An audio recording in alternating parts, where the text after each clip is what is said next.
예수님께서 예루살렘에 입성하시자마자 성전에 들어가셔서 성전 청결을 사건을 일으키셨습니다. 이 장면은 당시 종교 지도자들이 보기에는 어땠을까요? 정말 충격적이었을 것입니다. 그동안 잘 성전에서 지켜오던 전통과 규칙들을 예수님이 정면으로 반대하시고 뒤집어 엎었기 때문이었습니다. 게다가 예루살렘에 입성할 당시 많은 사람들이 종려나무를 꺾어다가 예수를 다윗의 자손이여 하면서 메시아로 환영했습니다. 그리고 예수님도 그 환영을 받아들이셨죠. 그러니 종교 지도자들 입장에서 보면 예수님이 자칭 메시아라 이렇게 주장하는 모습으로 보일 수밖에 없었고 또 분노할 수밖에 없었던 것이죠. 실제로 마태복음 21장 15절을 보면 대제사장들과 서기관들이 어린아이들이 호산나 다윗의 자손이여 하고 외치는 것을 듣고 화를 냅니다. 그리고 예수님께 저들이 하는 말을 듣지 못하느냐 하면서 따집니다. 이 장면은 예수님과 당시의 이스라엘 지도자 사이에 본격적인 갈등이 있음을 보여주는 중요한 장면입니다. 오늘 본문도 그 갈등이 계속되고 있는 걸 볼 수 있습니다. 예수님이 성전에 들어오셔서 가르치고 계셨습니다. 그런데 그것을 보던 대제사장들과 장로들이 다가와 묻습니다. 내가 무슨 권한으로 성전에 들어와서 말씀을 가르치느냐? 누가 너에게 그런 권세를 주었느냐? 이거는 단순한 질문이 아니라 예수님과 당시의 종교 지도자들 사이에 본격적인 싸움을 알리는 것입니다. 분명히 예수님은 메시아였지만 이스라엘 지도자, 당시의 지도자들은 그 사실을 인정하지 않았습니다. 그러자 예수님이 대답을 하시는 것이죠. 요한의 세례가 하늘로부터 온 것이냐 사람에게서 온 것이냐. 이것은 권위에 대한 질문, 거기에 대한 단순한 반문이 아닙니다. 세례 요한을 우리가 제대로 이해해야 예수님이 누구신지 그리고 예수님의 메시아 되심을 우리가 바르게 알 수 있습니다. 그런데 대제사장과 장로들은 이 질문에 대답을 못합니다. 왜냐하면 그들은 속으로 세례 요한을 하나님의 선지자라고 인정하지 않으면서 또 한편으로는 백성들이 요한을 선지자로 믿고 있기 때문에 그 사이에서 눈치를 보고 있는 것입니다. 이리 대답해도 저리 대답해도 문제가 생길 상황이기 때문에 그냥 입을 다물고 마는 것이죠. 그래서 우리는 다시 이 세례 요한의 사역이 무엇이었는지 제대로 이해할 필요가 있습니다. 마태복음 3장 2절에서 9절 말씀 우리가 한번 읽어봅니다. 회개하라 천국이 가까이 왔느니라 하였으니 그는 선지자 이사야를 통하여 말씀하신 자라 일렀으되 광야에 외치는 자의 소리가 있어 이르되 너희는 주의 길을 준비하라 그가 오실 길을 곧게 하라 하였느니라. 이 요한은 낙타털 옷을 입고 허리에 가죽띠를 띠고 음식은 메뚜기와 석청이었더라. 이때 예루살렘과 온 유대와 요단강 사방에서 그에게 나와 자기들의 죄를 자복하고 요단강에서 그에게 세례를 받더니 요한이 많은 바리새인과 사두개인들이 세례 베푸는 대로 오는 것을 보고 이르되 독사의 자식들아 누가 너희를 가르쳐 임박한 진노를 피하려 하더냐. 그러므로 회개에 합당한 열매를 맺고 속으로 아브라함이 우리 조상이라고 생각하지 말라. 내가 너희에게 이르노니 하나님이 능히 이 돌들로도 아브라함의 자손이 되게 하시리라. 세례 요한은 예수님, 즉 메시아가 오실 길을 준비하는 자였습니다. 그래서 세례 요한이 외치는 말, 이것은 회개하라 였습니다. 또 바리새인이나 사두개인 같은 당시의 종교 지도자들에게도 너희 독사의 자식들아 너희도 회개한다. 너희가 아브라함 자손이라고 해서 안심하지 말라. 이렇게 책망을 했던 것이죠. 이것은 예수님의 메시아 사역과도 같은 방향인 것입니다. 그러다 보니 당시 종교 지도자들은 세례 요한도 싫어하게 됐고 또 예수님도 적대하게 된 것입니다. 왜냐하면 당시 종교 지도자들은 왜 내가 회개를 해야 되는가? 내가 왜 죄인인가? 이런 생각을 전혀 가지지 않았기 때문이죠. 이스라엘 대부분의 백성도 마찬가지였습니다. 그래서 그들은 메시아가 오면 이제 이스라엘을 정치, 군사적으로 해방시켜주고 그동안 자신들이 지켜온 그 종교의 모든 것에 대한 보상을 해줄 거라 기대를 했지 회개를 요구하는 분이라고 생각하지 않았습니다. 하지만 세례 요한도 예수님도 한결같이 회개하라고 말씀하셨습니다. 이 말은 곧 너희가 죄인이다 이런 선언이었고 당시의 종교 지도자들 대부분의 이스라엘 사람들은 받아들일 수 없었습니다. 그래서 예수님께서 요한의 세례가 하늘로부터냐 사람에게서냐 이렇게 물으신 것입니다. 요한을 제대로 이해하지 못하면 예수님도 제대로 이해할 수 없습니다. 그래서 결국은 당시 종교 지도자들은 요한도 예수님도 제대로 알지 못했습니다. 그래서 예수님은 나도 너희에게 무슨 권세로 이런 일을 하는지 말하지 않겠다 하셨지만 그 대신 비유를 통해서 자신의 메시아 되심을 친절하게 설명해 주십니다. 그것이 곧이어 이어지는 두 아들의 비유입니다. 예수님께서 하신 두 아들의 비유는 아주 간단하고 쉬운 이야기입니다. 어떤 아버지에게 두 아들이 있는데 야 포도원 가서 일 좀 하라 이렇게 했더니 큰아들은 네 가겠습니다 해놓고는 가지를 않았고 둘째 아들은 싫어요 했지만 나중에 마음이 바뀌어서 일하러 갑니다. 그래서 예수님이 물으십니다. 이 둘 중에 누가 아버지의 뜻대로 했느냐? 그럼 사람들은 네, 둘째 아들이 그 뜻대로 했습니다. 이렇게 대답을 합니다. 그리고 이 비유에 대해서는 말보다 행동이 중요하다. 이런 교훈으로 이해를 합니다. 하지만 예수님께서 말씀하려는 핵심 내용은 거기에 있지 않습니다. 예수님은 이 첫째 아들에 대해서 말하고 싶은 것입니다. 말로는 가겠습니다 했지만 실제로 가지 못한 아들. 이것이 지금 이스라엘 백성의 모습이라는 것이죠. 우리도 살면서 똑같은 경험을 합니다. 옳은 줄 알고 선한 줄 알지만 실천하지 못할 때가 있습니다. 이유는 간단하겠죠. 내 의지가 부족하거나 내 능력이나 실력이 부족해서입니다. 결혼할 때 내 배우자를 영원히 사랑하겠다. 이 약속도 마찬가지 아닙니까? 마음은 진실인데 시간이 지나면서 그 약속을 지키기 어렵게 되는 것이죠. 내 마음이 흔들리는 것도 있지만 또 상황이 변하는 것도 있기 때문입니다. 이런 것이 바로 이 비유의 핵심인 것입니다. 이스라엘 백성은 하나님도 알고 하나님의 뜻을 따르겠다 했지만 결국은 지키지를 못했습니다. 왜냐하면 겉으로 율법과 제사, 성전에 대한 것들 다 지켰지만 그 속사람은 여전히 바뀌지 않았기 때문입니다. 이 말인즉 구약의 제사나 율법으로는 사람이 바뀌지 않는다는 것이죠. 우리는 이 문제에 대한 힌트를 마태복음 7장에서도 찾아볼 수 있습니다. 15절에서 20절 말씀 함께 읽어봅니다. 거짓 선지자들을 삼가라.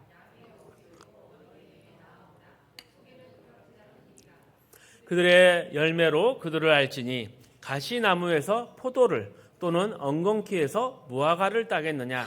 이와 같이 좋은 나무마다 아름다운 열매를 맺고 못된 나무가 나쁜 열매를 맺나니 좋은 나무가 나쁜 열매를 맺을 수 없고 못된 나무가 아름다운 열매를 맺을 수 없느니라. 아름다운 열매를 맺지 아니하는 나무마다 찍혀 불에 던져지니라. 이러므로 그들의 열매로 그들을 알리라. 이 말씀은 거짓 선지자와 참 선지자를 어떻게 구분할 수 있는가? 이에 대한 말씀입니다. 그 구분의 기준이 무엇입니까? 바로 열매입니다. 우리가 열매 이야기를 꺼내면 예수 믿고 좋은 행동을 많이 하자 이런 식으로 늘 실천의 유음으로 이해하기가 쉽습니다. 씨 뿌리는 비유에서도 그렇지가 않습니까? 하지만 이 말씀에서 말하는 열매라는 것은 그런 실천을 말하는 것이 아니라 그 사람의 본질, 그 사람의 인격, 성품, 그 정체성을 드러내는 증거로서 말하는 것입니다. 가시나무에서 포도를 딸 수 없고 엉겅퀴 나무에서 무화과를 딸 수 없다. 즉 좋은 나무에서 좋은 열매가 나오고 나쁜 나무에서 절대 좋은 열매가 나올 수 없다는 것입니다. 그러니 열매를 보면 그 나무가 어떤 나무인지를 바로 알 수 있다는 것입니다.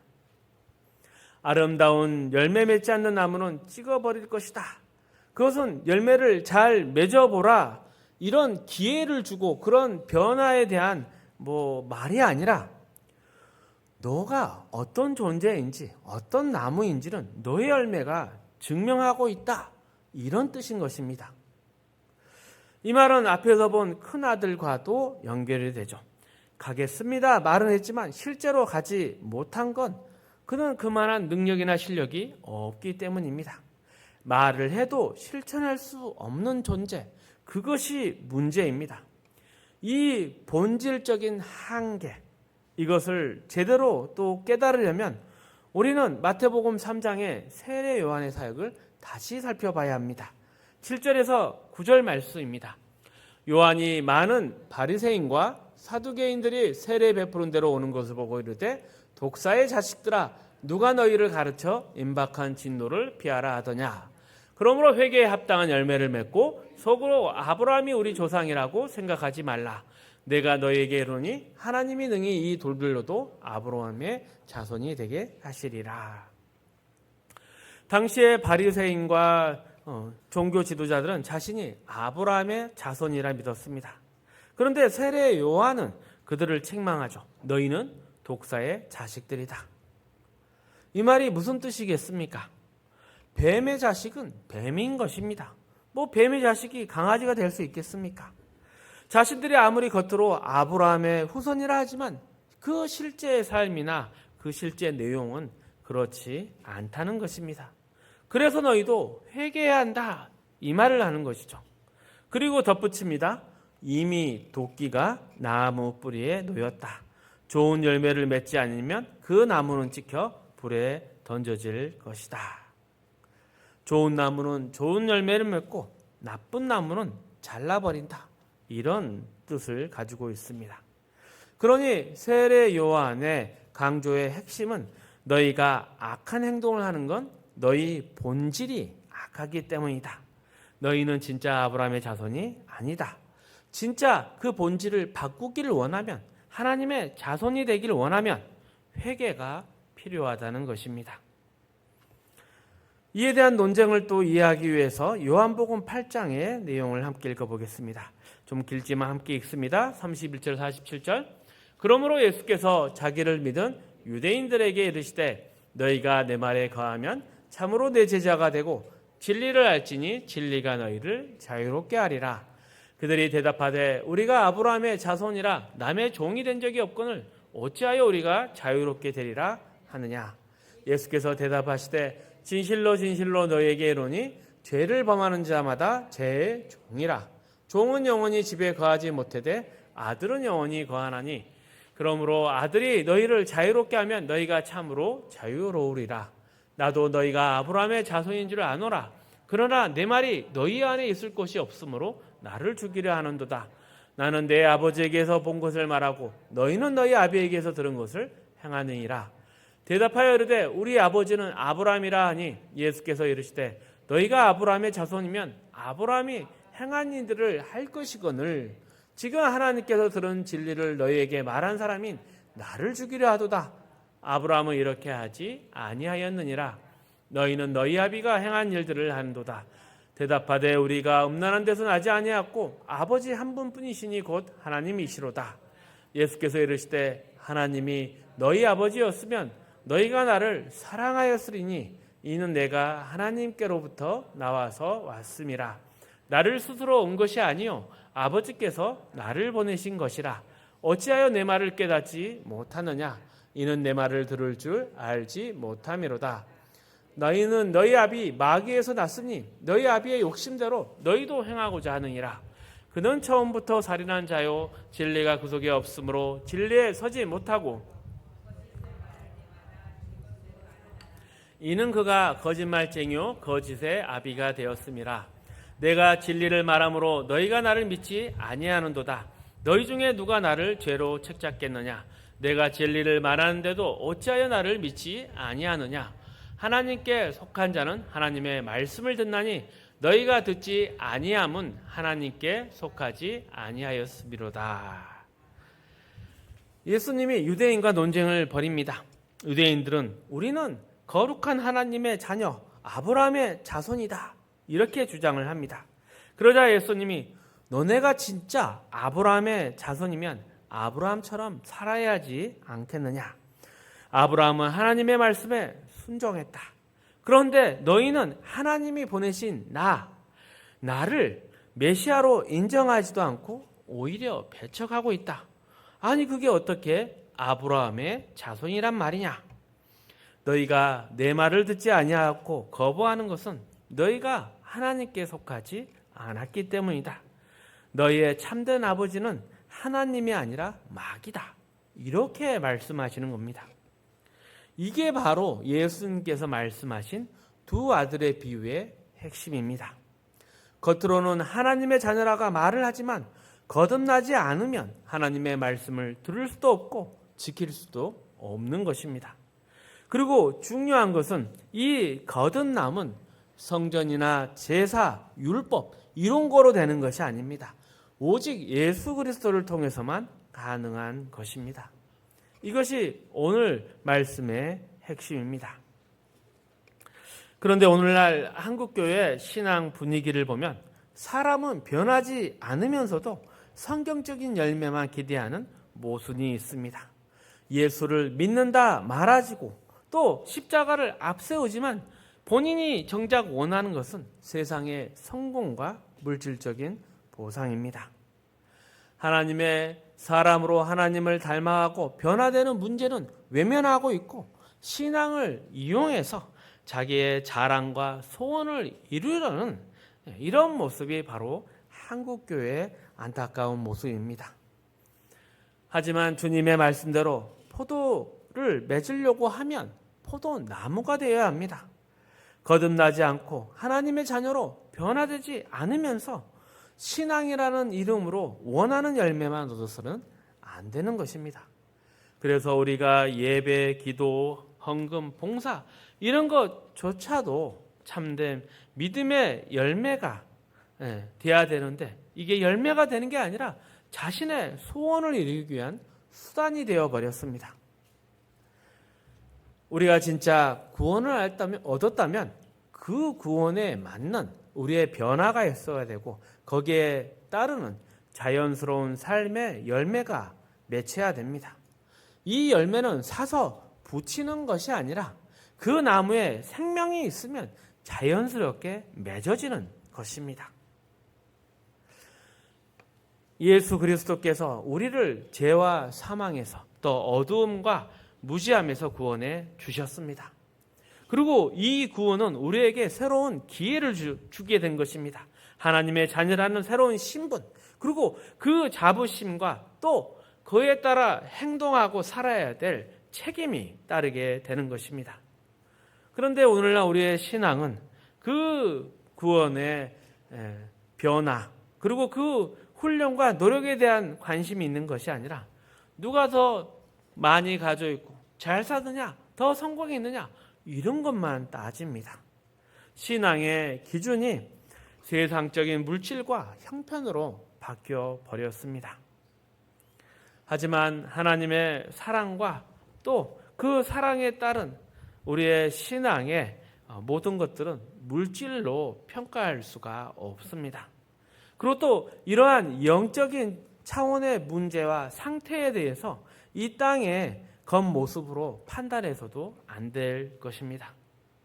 영적인 것은 거룩에 대한 그 긴장감, 또 죄에 대한 민감함, 또 하나님 앞에 사는 두려움, 이러한 삶들을 이야기하는 것이고 이 안에 진짜 신앙이 있는 것입니다. 세상의 기준으로 서로 경쟁하고 자존심 싸움하면서 사는 것이 아니라 어찌 보면 죽도록 충성하라는 말씀처럼 내가 손해보더라도 하나님 말씀을 따라 살겠습니다. 그런 참된 삶을 향한 자신의 모습이 또 그 삶이 담겨야 하는 것입니다. 하지만 우리는 말로만 하겠습니다. 기회를 주십시오. 실제로는 포도원에 가서 일하지 않는 큰아들처럼 살고 있지는 않습니까? 구원받았다고 고백은 하지만 실제로는 아직도 세상을 바라보면서 신앙의 열매 없이 살아가고 있지는 않습니까? 우리의 신앙 고백이 진짜인지, 또 우리가 변화되어 가고 있는지, 그리고 그에 따르는 열매들은 과연 있는지 우리가 한번 점검해 봐야 할 것입니다. 그리고 하나님의 자녀답게 우리는 세상과 더불어 살 것이 아니라 싸우며 살아가야 할 것입니다. 우리는 세상에 바랄 것도 없고 세상에서 받을 것도 없습니다. 두려워할 필요도 없고 세상을 아첨 떨 필요도 없습니다. 이 세상이 우리에게 전부가 아니라 오직 하나님만이 우리의 전부이며 우리의 삶의 목적이 되십니다. 이렇게 살 때 우리의 신앙 고백에 어울리는 아름다운 열매들을 맺게 될 것이고 승리의 삶을 살게 될 것입니다. 가짜 믿음, 가짜 열매에서 벗어나 진짜 믿음으로 또 아름다운 열매를 누리고 사는 멋진 하나님의 자녀가 되시기를 축복합니다. 말씀을 정리하겠습니다. 예수님께서 들려주신 두 아들의 비유는 말만 하고 행동하지 않는 신앙을 꾸짖는 말씀이죠. 당시 이스라엘 지도자들은 스스로 하나님을 안다고 했지만 실제로 회개하지 않고 또 예수님마저도 거부했습니다. 오늘날도 마찬가지 아닙니까? 거듭나지 않은 채 기도와 봉사 같은 종교적 행위를 이용해 세상의 평판과 성공을 추구하는 사람들이 많습니다. 하지만 포도를 맺으려면 먼저 포도나무가 되어야 하듯이 진짜 믿는 자로서 하나님 자녀로서 변화된 삶을 살아야 합니다. 구원은 말이 아니라 열매로 증명이 됩니다. 그리고 그 열매는 꾸며내는 것이 아니라 생명이 있는 나무로부터 자연스럽게 나오는 것입니다. 우리의 신앙이 진짜라면 삶에서도 그 열매가 보여야 합니다. 우리는 이제 말이 아니라 우리의 존재로, 우리의 삶으로 믿음을 증명해야 할 것입니다. 승리하시기를 축복합니다.